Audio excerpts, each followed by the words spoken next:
Hey, I'm Alex. And I'm Trey. And welcome to the BlackSheep podcast, where we talk about all things paranormal, strange, and out there. Today we have Leon, a self-described werewolf investigator. I'm really interested to hear about it because, I like cryptids in general, and werewolves are pretty interesting. I never pictured a werewolf as being a true cryptid. I think of things like Bigfoot. I guess I figured a werewolf was more of like a myth or like a monster than a...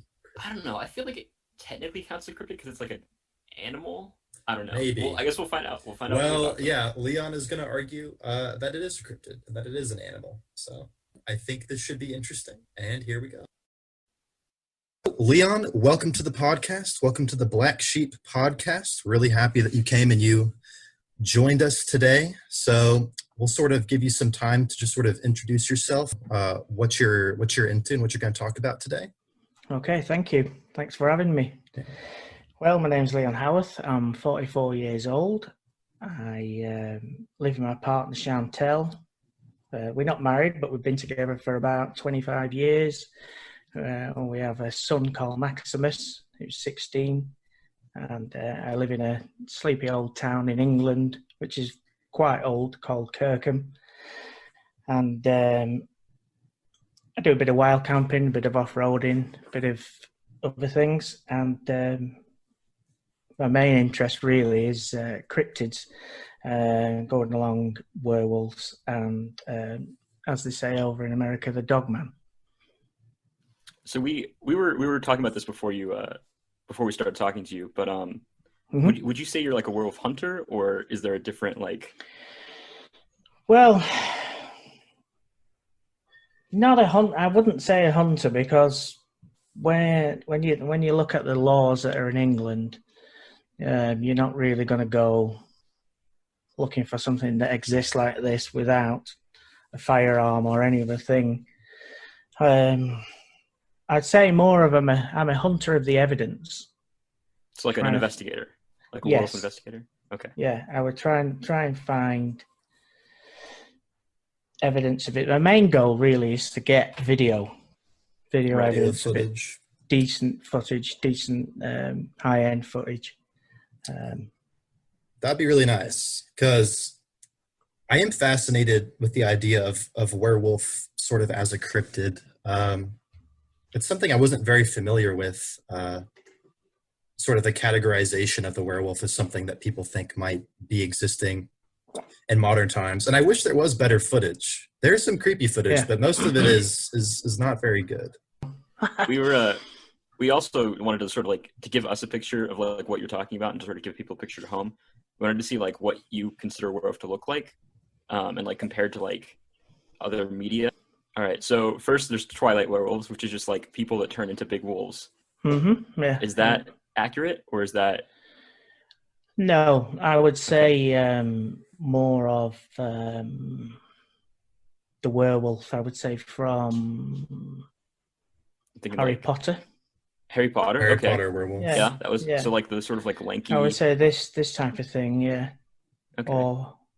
Or from there's an old film called Silver Bullet, I think it's called, with Corey Haim. I think it's Corey Haim. I can't remember. There's two Coreys, isn't there? One's unfortunately dead, but I can't remember which is which. But yeah, it's similar to that. Okay. So you think it's like a sort of like lanky? Well, yeah, I would say most descriptions of it fall upon animals that we already have. And a lot of things that keep popping up are it's about the size of a bull. Okay. It's on 4 legs sometimes. It's on 2 legs sometimes. Quite muscular and thick, like I would say, like kind of a bodybuilder type kind of build. But its face, people struggle with trying to give a description of its face. A lot of things that keep coming up are a baboon. Okay. It's probably about the size of a horse, people say, and it's got a face of a baboon. Have you seen the werewolves from Underworld? Because that kind of sounds like what you're describing. Yes, that is. Yes, I would say that. Yeah, very close to that. Yeah. This is what I hear from people. doesn't sound very nice to bump into, does it? Yeah. It does not. I'm curious. So the way you describe it, I'm extrapolating. You probably think it's like a purely biological thing, or do you believe there's any sort of that transformation lore attached to the werewolf? Well, a lot of people who are into it, they're like divided down two paths. One is supernatural type thing, or one is flesh and blood. Now, myself, I'm a little bit on the fence, but I've got a foot in flesh and blood. It's a real animal that does exist somewhere. It does get around and do its things, but it's still there seems to be quite a large mystical fact with it, because a lot of the sightings are around really old places, people who've been lived there for a long time, military bases, and there's quite a lot of UFOs that are seen in the same kind of place as well. So it's depending on evidence. As a researcher, we could move left or right on that fence. It's very hard to plug down and keep, to work out which is which. Yeah, that makes sense. Well, It could be something either way. Yeah. If it was a sort of flesh and blood animal, and if it's something you can sort of track down in the forest like any other animal, I'm curious, like, where do you think werewolves belong in sort of like an evolutionary niche? Like, do you know sort of what things like what they eat or their habits in nature, if that makes sense? Well, there's a lot of prints that are left here, there, and everywhere, and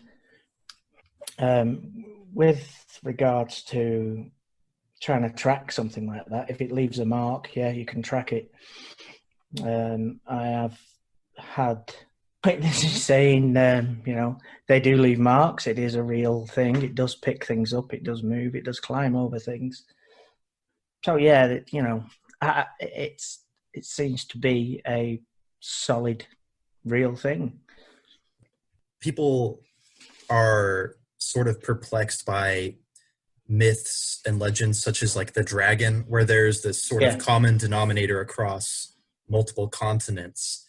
And it is sort of fascinating because if it's an entirely imagined thing, one has to wonder why it's popping up in so many places. I suppose the werewolf is sort of the same way. You say, like, in the US we have things, I'm sure you've heard of these, like the Michigan Dogman, we have the Beast of Bray Road.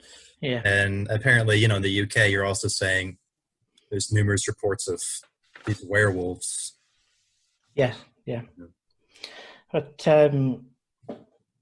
when you look at the history of it, probably I would say one of the earliest is, have you heard of the Epic of Gilgamesh?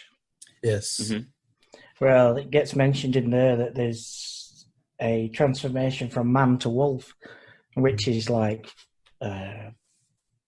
2000 BC, which is a long time ago. I would say that's just like a human to a wolf. I think the story is something about it's a jolted lover or something. But looking at how we see things, how we see the creature and what we think it is, I would say it's more of Roman and Greek folklore when you look into what they have to say. Funny thing is, where I live, it is a town that was governed by the Romans over 2,000 years ago. There's a Roman fort here, and when you look at it, you think to yourself, have they brought their stories or have they brought something with them? And that goes back a long way, a long way. It does. There is an interesting history that I was unaware of before I sort of looked into this topic. So apparently there were werewolf trials, much like there were sort of witch trials. Yes. From the 1500s to hundreds of years later, and that's fascinating. And some people admit to having committed those crimes as werewolves. Yes. I'm curious what you think about that. It sounds strange, but not very long ago, in the scheme of things, I think in the late 80s, early 90s, there was a guy on the south coast of England. that totally believed that he was a werewolf. He ended up in a mental institution, got himself out, and it was, I can't remember his name. Was it Peter Stubb?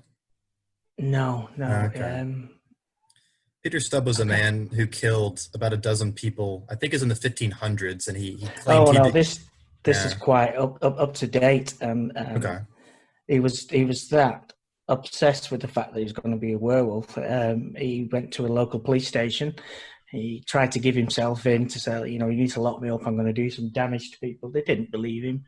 And he had to start an altercation. In the end, it took like several big burly police officers to drag him in.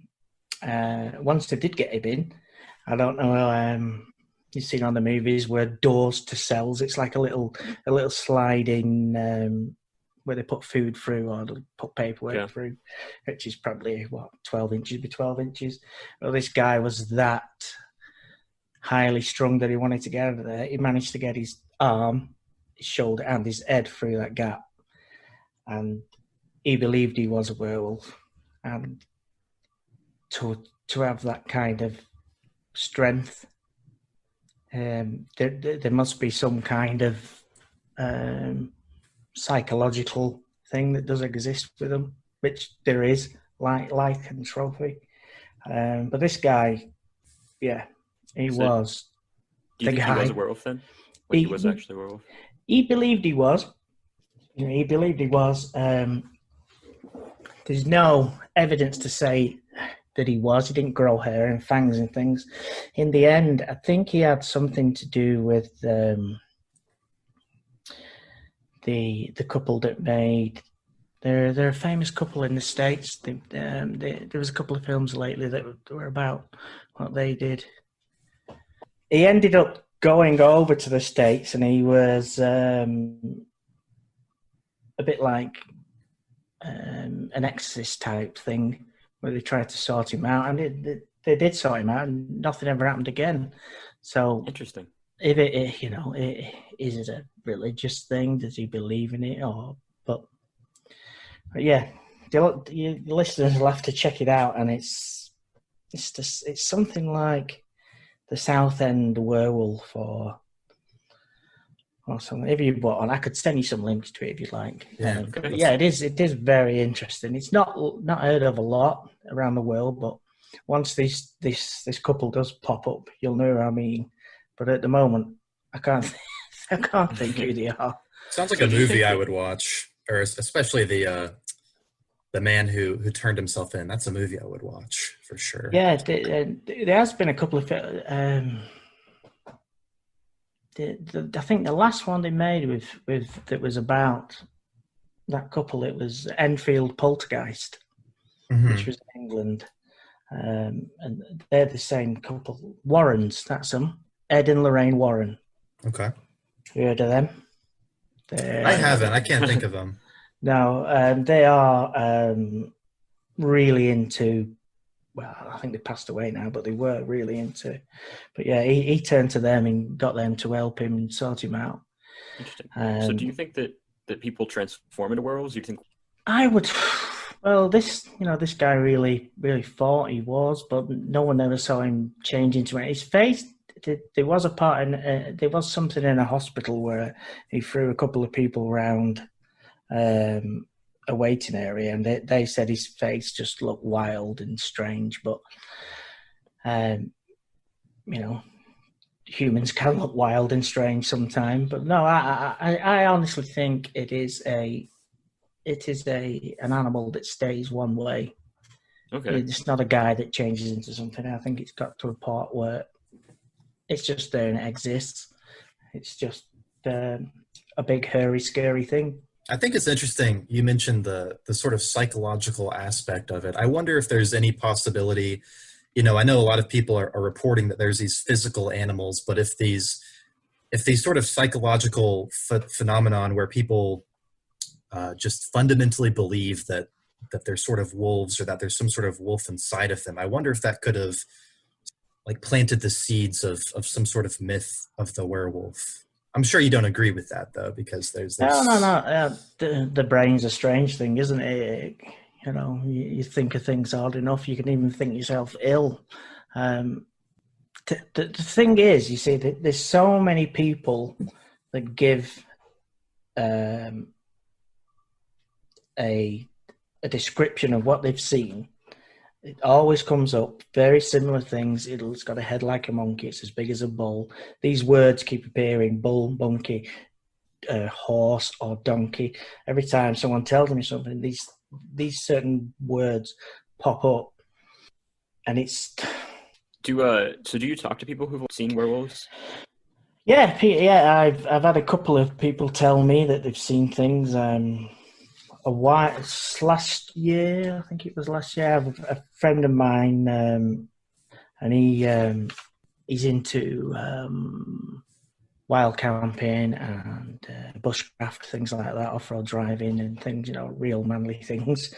And he has this channel, and he wanted to come up with a special on Halloween special. So I told him about this Dogman theory and everything, and it like, whoa, this has got to like this. And between us both, we decided to make a documentary, which was about 30 minutes long or something. And it was like, we'll start it off as tongue-in-cheek kind of thing, even though I'm still a staunch believer of it, but he's not. But more we looked into it, and more the places we went and the people we spoke to, the more it become, bloody hell, this thing might be real, you know. Yeah. It came up. Like I've got an old friend I went to school with. His mother, they're from the farming community, and the thing that really blasted me off into this subject was one day she told me, it was 2016, that she'd seen this animal on her land, and it was the size of a bull, but it looked like a dog. It was on all fours. And I said, like, you know, are you sure it weren't a wild boar? We don't have wild boar in England, but that's a lot easier than saying the size of a bull but look like a dog. No, she said, no, you know, I come from farming stock. I have no animals. I've been around them all my life. This thing was the size of a bull, but it looked like a dog. It was walking along a fence next to their land that goes onto railway embankments, which is something else. Railways and waterways in England. I think that's a way they can travel around, but we'll get onto that in a minute. Yeah, as she was telling me about it, I thought, we'll make this video for Spiro's channel. Once we put it up there, it went ballistic. It went mad. For a little channel, it went mad, but it didn't go viral. And I thought, well, if people want to hear about these things and they want to know what's going on, then I changed the direction of my own YouTube channel and carried on doing the hunting and the rooting, and it's just mushroomed from then. People come along, and because they've either seen a video or they know I'm a laid back guy, they can come and tell me what they want. They're not going to get ridiculed. I'll listen to them. Right. You don't always believe every single thing, but if they say certain words, like I said before, bull, monkey, horse thing, size, you know, that there could be some kind of truth. And, you know, all around the world in England as well, you've got people like ex-military, serving police officers that have seen things like that, and they're telling people what they've seen. And with that kind of job, they've got a lot to lose, haven't they? Yeah, that's true. That is true. Do you believe in other like cryptids then? Because you said that like the reason you believe in a werewolf is because of like the repeated like similar descriptions. Do you believe in like the Loch Ness monster or Sasquatch? Like, I would say where I live now, not very far away, because England's only a little country really. I lived in a little village called Prestoley, which is in very close to Manchester, and I lived there from an early age to about 15. And at the time I was living there, this village is on the banks of a river called the River Irwell. And whilst I lived there was a lot of strange reports and things in the local newspaper about seeing, what did they keep calling? They kept calling it a wild man, but when you listen to what it looked like, it was what a Bigfoot looks like, but not as tall.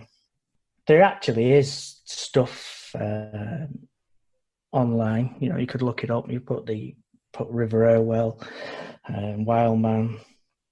You will find stories and things to back it up. And to me, that's what got me thinking about it more than anything.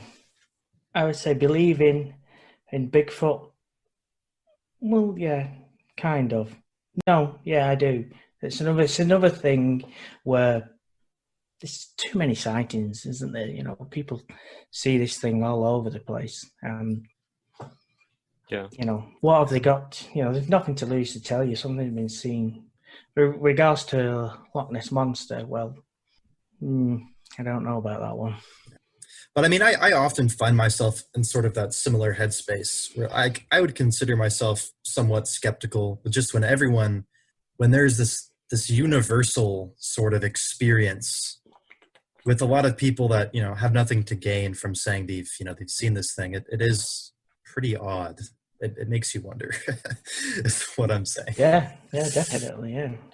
Right. Have you ever thought about hunting for like Sasquatch or Bigfoot or anything? Well, I did not so long ago. I went down back to where I used to live and I looked into things. Nothing at all came up. I did find some caves and some old mines that I thought to myself, maybe this Bigfoot type wild man could be hiding in there. Nothing really come of it. But there's a lady called Deborah Hastwell who runs a Bigfoot Cryptid UK or something over here. She swears blind she saw one as a child, and actually that sighting was within a stone's throw of where I used to live. So that going back to that again, that's what it was. You know, it's what kicked it all off. So that's what you got you interested in cryptids in the first place? Yeah. Well, we you know, as kids, things that go bump in the night or scary monsters, we all think, what's this about? Yeah. Well, when was the sort of fundamental shift between your general interest in cryptids towards your sort of fixation on dogmen and werewolves? When did that happen? I would say going back to my friend's mother telling me about this beast that she saw on her land. You know, I've always thought to myself, oh, there's some strange things out there. I do a lot of wild camping. I do a lot of walking around. I've slept out in some weird places. You get the odd vibes and the weird noises, and you know, you think to yourself, what's going on here? Yeah. But yeah, going back to that, I would say the thing that really pushed me is talking to Mrs. Scrivens about this animal that she saw, and it's, you know, very close to where I live. So the more I looked into it, the more it mushroomed. Mm-hmm. Interesting. I almost feel like there could be a sort of bridge between Sasquatch and werewolves, insofar as one of the leading theories behind sort of the existence of Sasquatch is something like a Gigantopithecus or something that should be extinct but has survived. I wonder if a werewolf could be an offshoot of something extinct, like a dire wolf or some sort of canine that has persisted until this day. There's a lot of talk on the Bigfoot scene in there about it being Gigantopithecus, but I don't know on the werewolf side of it what really matches it in size and stature and what it gets up to. You know, there's a lot of people out there that still believe the dire wolf exists and the saber-toothed tiger in little pockets of the world. You know, people, you know, they say it's still there and still seen. Is it some strange, you know, saber-toothed wolf, or the dire wolf could still be knocking around? You know, we don't know, but yes. I think that could make sense in explaining like a large wolf. I don't think there's anything quite like what a lot of people have described. Are some accounts like bipedal? Like, does it walk on two legs, or is it usually Yeah, four? yeah. I've got a report going back. Yeah, I've called it the Dogman Bridge report. This is actually mentioned in the documentary I made with my friend on his channel, and that was the 8th of August 2019. And it was just off the A583 at Kirkham, which is where I live. It's the old town. And it was actually a train spotter. Do you have train spotters in the States? I've heard the term. I don't know what it means, Yeah. though. Well, but basically, every locomotive has a number stamped on it, or like a number plate on your car.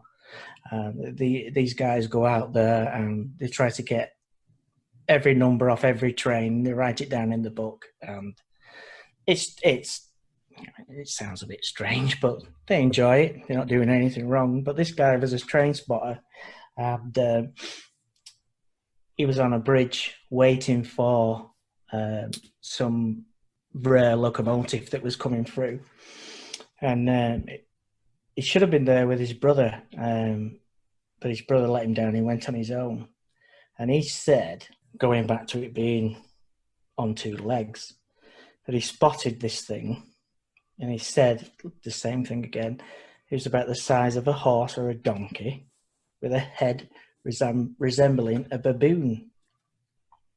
This is where it gets onto 2 feet. The witness says he saw the animal climb over the railway fence in the way that a monkey or a human would do it. So when you think of a four-legged animal, they don't climb, they leap over things, don't they? But this guy told me that this went up on its back legs, climbed over the fence, climbed over the other side of the fence, it walked for about 20 or 30 yards, it dropped back down on all fours, and then it was off in a flash. So that's really the only report I have of it being on two legs. There's other reports, but it's always on all fours. So do you think it's sort of like a gorilla where it like will a lot of times walk on all fours, but then it'll go on two legs? Yeah, you're right. Yeah, that's good. Yeah, depending on what they're doing. Yeah, right. I suppose they could be on all fours, and then you've got to do a certain thing, climbing up or climbing over. You get on your back legs. But I suppose, say a lot of people, especially in your country, they say that these things stand up on the back legs, and it's more of a trying to scare you kind of thing. You know, like I'm bigger than you type thing. Like a bear posturing. Yeah, a bird does a similar thing, doesn't it? It stands on its back legs, but over here, no, there's not a great deal. I mean, there's not a great deal of it, but it is about. So do you think there are different like species of dogmen, like based on where, like different locations, or do you think it's all the same, just different reports? I think they're all very similar, all the same kind of animal. You're going off descriptions, what people, the general public, are telling you, apart from trained observers like military and the police. You know, they're trained to look at things and mentally take notes down, and they're coming up with the same thing over and over again. So I would say, yeah, it's the same everywhere. Over here, anyway. And it seems to be over in the States as well. It keeps popping up, the same things come over and over again. Yeah, I can't think of a lot of diversity in the United States when it comes to sightings. It seems to be sort of the same thing. Yeah. You talked about that bridge report. I was curious, like, what do you think, if you had to, like, you know, go up against a werewolf skeptic and you had to show them like one report or like one piece of evidence that you would like think would be most convincing, or at least get them to look into it, like what would you go with? Would it be that bridge report, or would it be something else? One of the last reports I had, that was called that one, the canal boat incident. I actually made a video of that. I recall hearing about that. I think I watched some of that video. That's where I heard about the baboon face for the first time. Yeah. that was in England. We've got miles and miles of waterways of canals, the man-made rivers, basically, going back to bloody hell. I think the first one we made in 1500 and something. They've been around for a while, but they were basically the freeway or the motorway of England back before we had engines and things. But now people retire, buy houseboats and live on there. Mainly narrowboats. That's a boat that's probably about, I would say 7 foot wide and probably 50 foot long. It's a strange looking, weird thing. But this guy got in touch with me. He lived on his boat. He said that this spot that he keeps mooring up, you can't stay in one spot all the time unless you own the land. So this guy would travel up and down the canal. And he said he got friendly with his fox. A fox kept coming backwards and forwards at night and rummaging in all his garbage in his bins and things. So he started leaving food out for it. Now, one night, it was I've got it written down, 18th of February 2020. He said he heard this noise of this fox. And then when people tell me certain things, which I'm going to tell you now, like when you step on a boat, I don't know if you're into boats or anything like that. When you step on a boat, the weight shifts from one side, goes down. We get what I'm saying? Whatever stepped on this boat, it made it move. It made it dip to one side. So it was big. So things like that sound a little bit more credible. And he said it grabbed this fox. This fox screamed. He sat up to look out of his window, pulled his curtains across because like I said, these boats are only very thin. And he managed to see this animal climbing up from the canal cutting up through a bit of woodland. He said it was like probably as big as a donkey, but a head like a baboon. Again, the same thing keeps coming on. And as it got to the top of this canal cutting, there's a fence. It jumped over the fence, and he said he saw car lights coming from the right, coming from a little village down the road. Now, whoever was driving this car saw this as well, because they braked, they sounded the horn, and then it suddenly sped off. Off it disappeared. They disappeared.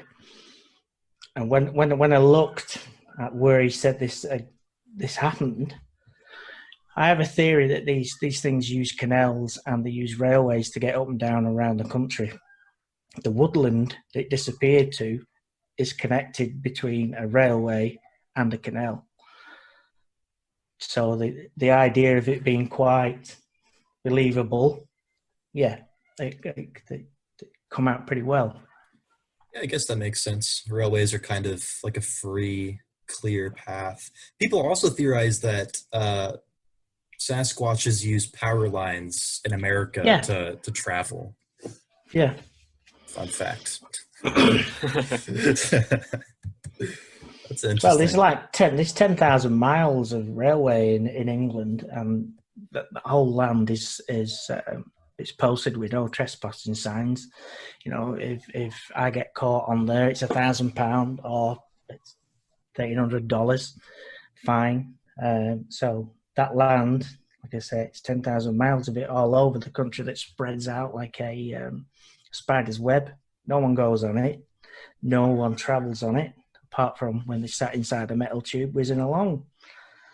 So this thing can move anywhere it wants.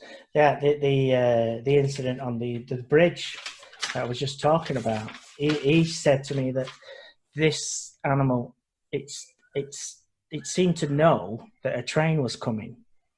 He said it was there 1 minute sniffing around, and then it disappeared into the bushes, and this train come whizzing along, and then it come back out of the bushes and carried on doing what it was doing. It was like it sensed it, but I suppose if you're an animal, you can feel the ground rumble and things like that.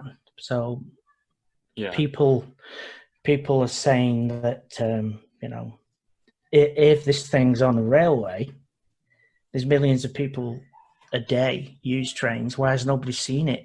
This thing seems to know when a train's coming along and it gets out of the way.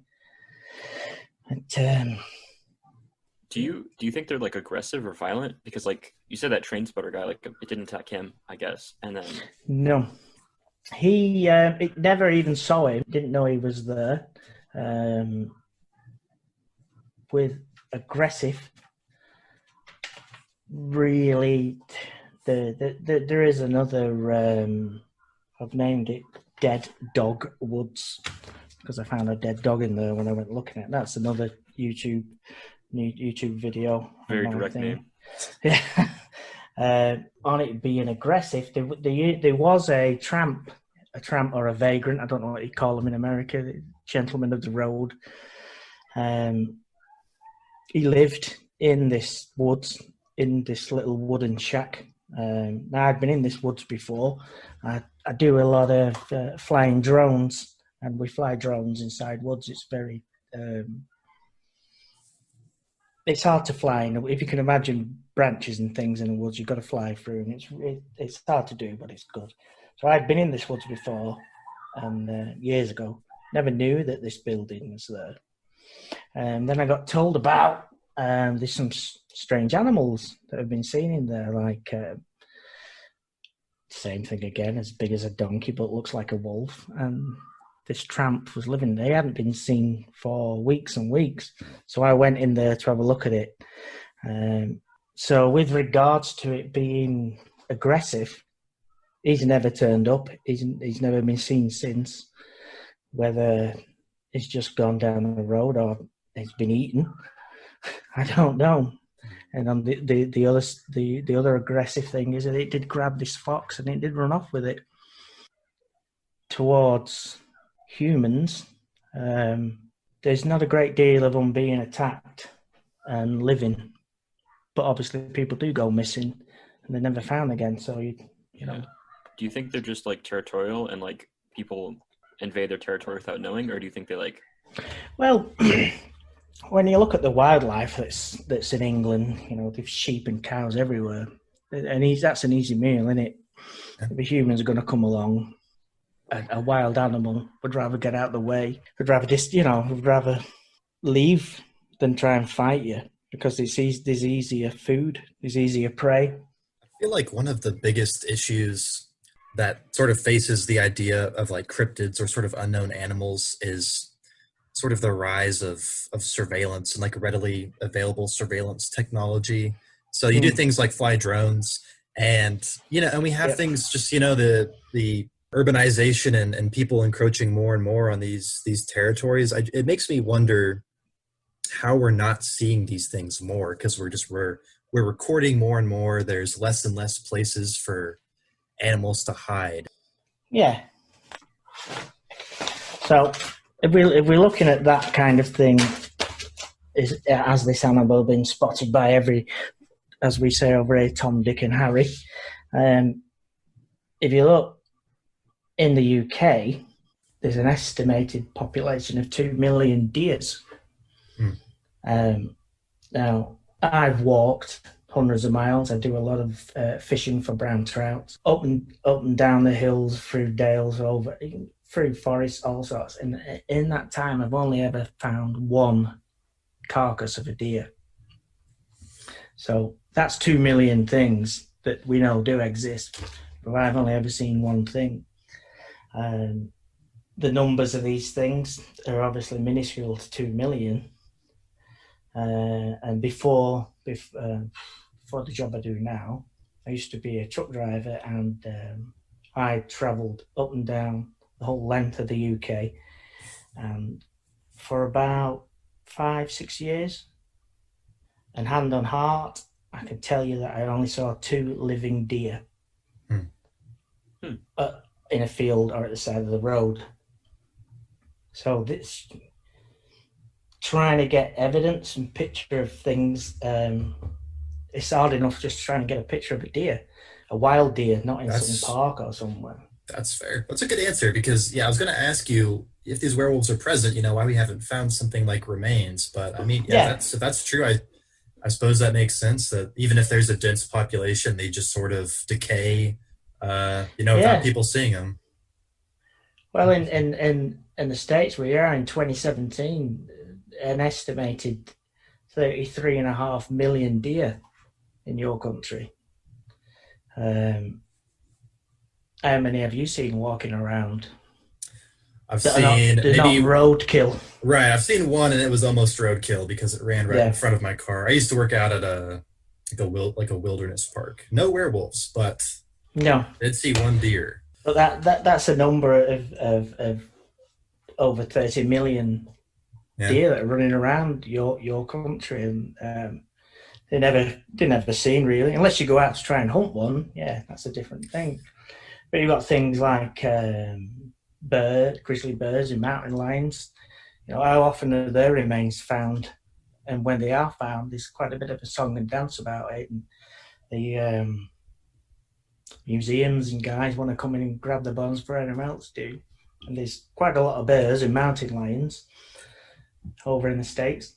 Yeah, another sort of theory that I've heard, or maybe not so much a theory, but like an explanation, is like large animals can exist even in sort of small areas, but still go undetected. I think the example they used was like elephants live in sort of like jungles in Africa, and they're huge, and they can be loud, but the thing is, like, they are discreet enough around people that you can walk miles and miles in a jungle and not realize there's a pretty dense population of huge animals around you. So maybe that applies to something like werewolves or something like Sasquatch. Yeah, well, mountain gorilla, they weren't found till Victorian times, were they?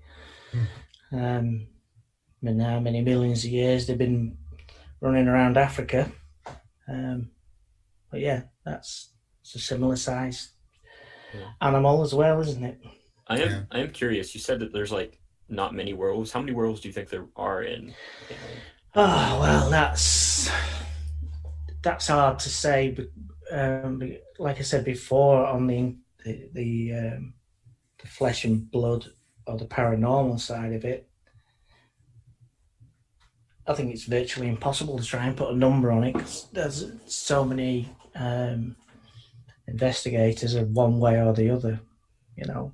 They think some investigators think that they're from a parallel universe, go through a portal, they exist, they come into our world, they do what they're doing, and then they bugger off back.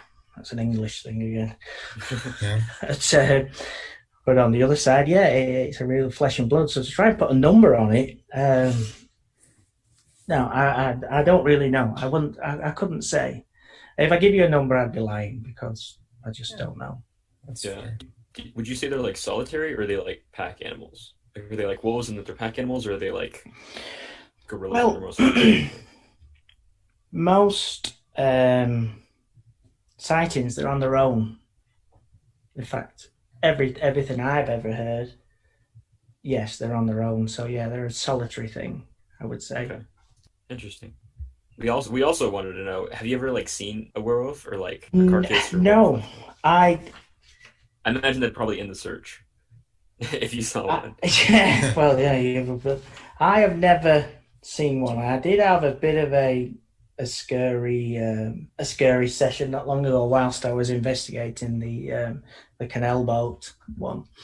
I turned up there, and it was only a month before I'd been told that this thing had been seen. So I went into the woods. And when I go doing my investigations, I have a chest rig with a one of them on Aussie no action camera, and that runs all the time. As soon as I step out of my car, I press record, and I have another camera that's on a selfie stick, doing my bits to the camera. Got quite a lot of cameras on me, because that's, like I said, I want to catch evidence of it. So, like I said, this thing had only been seen a month ago, and I was walking through this woods, and your head's on a swivel, and you're looking around, and you think every little noise is a strange thing. And then all of a sudden, like it's reported all over the world, the woods just went silent almost no sound whatsoever. And I thought, this is a bit strange. I've heard about this before. There's a guy called David Pedalis. I don't know if you've heard of him, the missing 411. He says that, a lot of times with big predators around, the woods goes quiet. So it went quiet. And then I heard this, like a metallic sound. It was a bit like, I would say, a muffled car door closing. This is in the middle of the woods. What the hell it's doing in the middle of the woods, I don't know.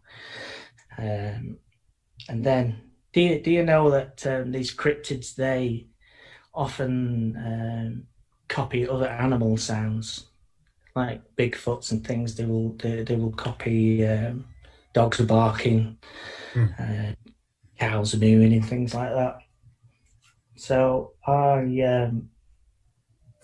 I'm still walking through this woods, and I saw this brown thing in front of me, and my brain instantly said, that's a deer. But the thing is, in England, most of the deer, if not all of them, are little muntjac deers, and they're like about as big as a spaniel dog. And this thing was quite big. So I'm thinking, what is it? So this is where I said, is it what I've seen? I don't know. And then all of a sudden, there was this noise. It barked. Now, I know that deers bark. They do make a similar sound, but this wasn't. This was like a mixture of a bark and a scream. I thought to myself, no, that's a bit scary. This, I'm going to get out of here. So I would say that's probably the closest I've been to thinking I've seen one. Whether it was a deer, wherever it was the animal I was looking for, I couldn't possibly say, but it was strange, and it made me pucker up, put it that way. Yeah, I imagine. I've never heard of cryptids mimicking other animals, except in the United States, in the Southwest, we have something called a skinwalker, which is, I think, sort of has roots with like Navajo culture, and it's comparable to a werewolf because I think it's basically an entity that uses the skins of animals to transform into something. And there's often been people who say, I hear something out, in the desert, and it's mimicking like a loved one or some sort of animal, but it's something else. Yeah. Do you think that like werewolves are like intelligent? Yeah, I would say they've got to have some brain power up there. Like, you think they're like gorilla level intelligence? Possibly, yeah. They must know that we can look after ourselves, because they don't seem to attack us straight away, and people see these things, and it's more of a posturing thing that it tries to scare you away. Where if it was just some mindless killing machine, it would just turn up and rip you to pieces, and you'd be a greasy stain on the floor, wouldn't you? Yeah. So they're they must be some intelligence somewhere there. What would you do if you did, like, you come face to face with a werewolf? You for sure know this is a werewolf. Well, in England, I don't know if you know about gun laws. Hardly anybody has a gun in England. It's very hard to get one. So you would be out there on your own. If this thing wanted to kill you, it would kill you there and then. Myself, what would I do? I would make sure I'm recording. Is the first thing. Gotta get that footage. If they find your body, they can at least find that footage. Be like, all right, this man's dead, but werewolves exist. So managed to get it. They'll find my action camera in a big pile of poop somewhere. No, I really, honestly don't know what I would do. When I do go out looking for these things, in my videos and my films, I never show what I'm carrying with me. I do carry weapons with me. I am tooled up pretty well. Obviously, no firearms, no guns, we can have shotguns over here, but you can't just go walking around anywhere with a shotgun. But I'm not no softie. I can look after myself, but I wouldn't go down screaming, I would have a go at it. You can take a werewolf one-on-one. Well, One-on-one fight with a werewolf. what would you do? Well, you know, Yeah. have you been there before? Has anyone been there before? But I've got plenty of sharp implements with me anyway, put it that way. And you would have accomplished your goal, or one of your goals. Yeah. It's all you good. seen the werewolf. The evidence is there. Yeah. I think I have one more sort of like a skeptic's question for you, which is, you know, we've talked, I think there's definitely a spectrum from what you've told us about werewolf explanations, from parallel dimensions to just, you know, something that maybe existed once on the fossil record and is still around. I guess why couldn't these creatures just be large wolves and that's sort of the end of the story? Why does it have to necessarily be this species of dogman? Like the werewolf type thing, yeah. Yeah. I think that goes back to sightings, people seeing the things. If it was just a large wolf, they would say, bloody hell, that's a bloody big wolf that is running around. You know, they wouldn't say, it's as big as a horse, but it's got a head like a monkey. It's there's something out there, there's something going on. But it isn't just a big wolf. No, definitely not a big wolf. Not listening to what people say. Like I said before, you know, there's these professionals that come forward and tell people things. And it's the same thing over and over again. It ain't no big wolf on four legs. It's something different. I think I just have one last question. If like there was something that, you know, the general public, you wanted the general public to know about dogmen or werewolves, or like just one general thing, something that might make them look into it, some general fact about them, what would it be? Probably we're not the head of the food chain, and just always be ready and make sure that you look after yourself and don't think that you're the big boss of the forest, because you're not. And always be ready. Always check your surroundings and don't sit back too easy. Yeah. That's what I'd say. I think I have two more questions. Go on. My first question, it would be, do you think there's any sort of governmental conspiracy to suppress werewolves or their existence? Is there any advantage in that? Not so much. Well, yeah, there is kind of with cryptids. I would say on the werewolf side, it's a big scary beast, and they've got no control over it, so they don't want to admit that it exists because they can't control it. But going down on the other cryptids like Bigfoot, you know, in the States, if they we keep saying they, who are they? But yeah, the government admitted that this hairy humanoid thing was running around the countryside and the woods all over America. They would have to give it some kind of status of saying it's an endangered species, or there's only so many of them.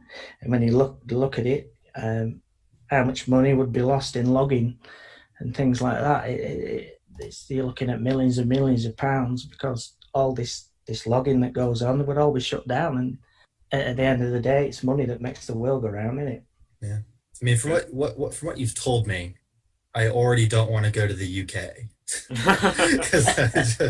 Get yourself a passport and get over here. I think my last question would just be, is there anything that you consider like a impressive find from what you've been doing, like the sort of the scurrying creature that you encountered? There's some photos of footprints that are on film again. We did find some drag marks in the woods. It looked like quite a large animal had been dragged.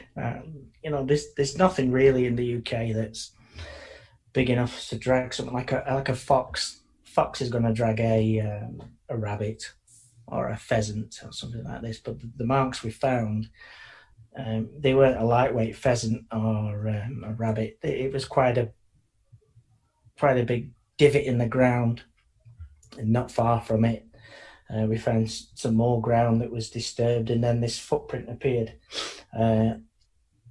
The only thing is, it was one footprint, just one footprint. But yeah, I would say that is one of my jewels. I think I saw that footprint. It was pretty large. It was about the size of your shoe, right? Yeah. I'm a size 9, which is a 10 in States. So that's, yeah, it is big. It's a big footprint. We tried to find some more of it, but the ground changed. It just wasn't there. And you can't just go and say, yeah, it was there because I followed it and it went 100 yards, because you'd be lying. The whole point is trying to keep it real and show the evidence that it does exist and it's there. I guess that's something to consider, is that in America, I keep returning to the Bigfoot example because it's sort of what we know a bit better. Yeah. There's one of the big obstacles to things like encounters or sightings is people will say, oh, there's other large predators, there's bears, so like that's one thing that can sort of stunt the conversation. But I guess it is a little bit different in the UK. Hearing about these large creatures, it's like, well, there's nothing really else that could explain what that is. I was talking to someone just the other day. I was telling them about something years ago. Now, in England, in the UK, there was a law that came out in 1976, and it was called the Dangerous Animal Act. Because before then, anyone in this country could own any animal, basically what they wanted. A bear, a lion, bloody kangaroo, whatever, they could own whatever they wanted. And this law came out that you either have to have the thing put down, whatever animal it was, or it goes in a zoo. So there's a theory that a lot of people let these animals loose rather than, because they were the pets really at the end of the day, like my cat roaming around here. You wouldn't, if some the government suddenly said, right, all cats are banned, what would you do? You wouldn't have it get, you just let it go. Going back to, I have a story a long time ago. This is to prove that people did have these animals. My grandfather had a furniture business in Blackpool. I don't know if you've heard of Blackpool. It's not far from where I am. It's like the Vegas of England. There's a copy of the Eiffel Tower, but it's only 500 feet tall. But yeah, there's there. And we had this business in there, and my father and my uncle used to do the deliveries for the furniture. Once the furniture was sold, they would go out in the truck and they would deliver this thing. And he tells me that they pulled up at this house, which is only down the road from where I am. If you Google the Boys Brigade, Kirkham, you'll see where it is. This big house. It was a private house then. My uncle tells the story that they parked the lorry up, they opened the gate, and as they opened the gate, he saw a sign on the gate that said, "Beware of the lion." He went back, "Hey, have you seen this? It says, beware of the lion." So they joked to each other, yeah, like, whatever. Just watch me back. So my uncle's at the back of this truck and he's waving back, on back, and he's waving back. My dad's driving the truck. And he says, he could see this thing sat behind him. That's a big dog. What's that like? It's good. And uncle's walking further and further and further back. Nearly walked onto it. My dad wound the window down on the truck and said, "I think you better look behind you. I think that sign might be real." And as my uncle turned around, this bloody mountain lion was sat there. And this guy had it as a pet. This was like early 70s. But it was like, it roaming around like a Labrador. They wouldn't get out of the truck again. They soon got back in it until he put it in his little enclosure, like. But yeah, the animals like that. There was a lot of them in England, a lot of them. And you've heard of the Bodmin beast? Have you ever heard of that? I don't know. The Bodmin beast, that's down at south of England, in Bodmin Moor. There is some kind of strange, huge black cat that roams around. That's the theory to that was one of a couple of cats that were released into the wild after that Dangerous Animal Act. And where did they all go? Are people seeing that? Cats don't walk on the back legs, but we definitely did have some big scary animals in this country that shouldn't have really been here. They could possibly still exist. So yeah, answering your question on that, there is some big beasties over here. Yeah, that's interesting. Well, I think if we're all done with questions, Leon, are there any anything you want to plug? YouTube, Twitter? You can just go for it. Well, my YouTube channel, Do It Noel's Way. I'll plug that. Only a little channel. But I'd like to mention someone's name that is really into this kind of subject. I don't know if you've ever heard of him. He's called Paul Sinclair. Look him up. There's some really interesting reports he's got of werewolves and strange animals, also UFOs, but his werewolf reports are mind-blowing. He has a YouTube channel that is called Truth Proof. But if you just Google Paul Sinclair, it'll come up with his work. He's also written several books. He's one of the guys where I thought, yeah, I want to emulate this guy. I want to do what he's doing. He's on the other side of the country where I am. He's on the east, I'm on the west. It's only 300 bloody miles, but it's still on the other side of the country. But yeah, Paul Sinclair, he's a guy. If your listeners Google him, there's endless amounts of information he's got going back probably thousands of years. All right. Thank you for joining us. We appreciate it that you sat down to talk with us about werewolves.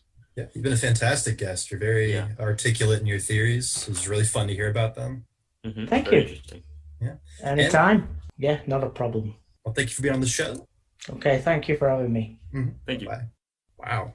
That was interesting. That was really good. He was a really good guest. He was. Like, he totally made sense. Everything he was saying, and he had on top of that, he just kind of had like funny stories too, like the whole mountain lion thing. It was very evidence oriented, which I liked. It was, yeah. And it was fun because it was kind of like we kind of went like all over the map. He was like, yeah, they might be from like parallel dimensions, or like he's like, oh, maybe they're just like runaway pets. Yeah, okay, I don't know that I'm convinced that werewolves exist, but he did provide interesting insight to it. I enjoyed having him. It was a good time. Yeah, he was a great guest. Yeah. So thank you, Leon. If you're listening to this, check out his YouTube channel if you haven't. There's some interesting stuff, and maybe one day he'll find a werewolf. He might end up dead, but he would have accomplished his goal. He'll have found that werewolf. I think it's what he would have wanted. So thank you all for joining us, and we'll see you next time on the Black Sheep podcast.